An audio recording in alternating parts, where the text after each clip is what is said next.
Director McCabe, on May the 11th, when you were before this committee, you said that there has been no effort to impede the Russian investigation.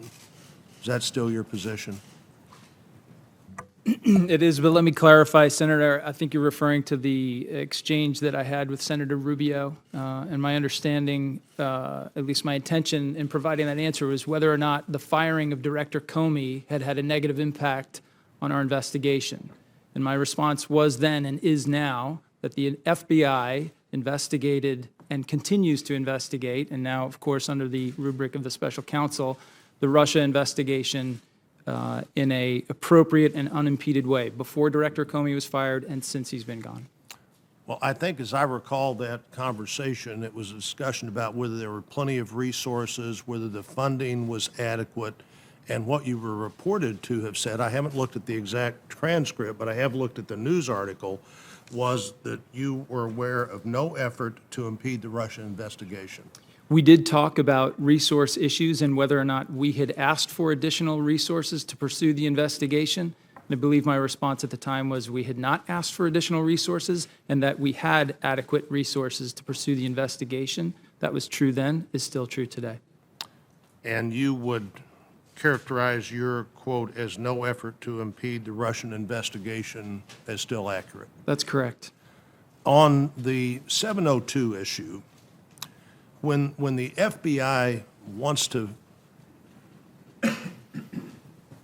follow up on or pursue a U.S. person in or outside the United States, what court do you go to get that to happen? Do you go to the FISA court as well?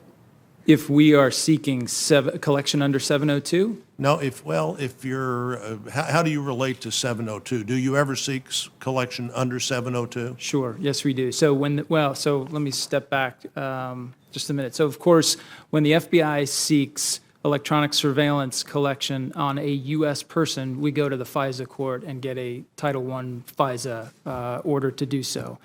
If we have an open, full investigation on a foreign person in a foreign place, and the collection is for the purpose of collecting foreign intelligence, we can nominate that person, or that, as we refer to it internally, the selector, whether it's an email address or that sort of thing. We can nominate that for 702 coverage. We convey that nomination to the NSA, and they pursue the coverage under their authority. But you would be the person that would pursue coverage for a U.S. person either here or outside the United States. That's correct, Senator. You being the FBI. We are the U.S. person agency. That's right. And Admiral Rogers, Senator Feinstein mentioned that last year 1,139 U.S. persons were, the phrase we're using now, unmasked for some purpose. Is that a number you agree with? It's in the 2016 ODNI generated transparency report. From memory, the number is actually 1,934 from memory. I could be sorry. wrong, but So I misheard, but 1,900. What would the number have been in 2015? to be honest, I don't know. I'd have to take that one for the record. I do know that we didn't start with the transparency commitment that we made partnering with the DNI. We didn't start that until the latter end of 2015. So the 2015 data that's been published as a matter of public record is a subset of the entire calendar year. 2016 is the first calendar year where we have published all the data for the entire Director year. Coates, do you have any information on that? Well, I've seen the number, and I just asked my All staff. right, I if guess we had that what number. I'm asking, and you can take this for the record, was there an increase in 2016? Did you have significantly more requests based on your subset in 15 happen in 16 than you had had before? I don't know off the top of my head. We'll take it for the record, but I will say this: 702 collection has continued. The amount of total collection has increased generally every year. It's more and more impactful for us. It generates more and more value. And when 702 generates information that would indicate there was a U.S. person involved in criminal activity, what do you do with that information?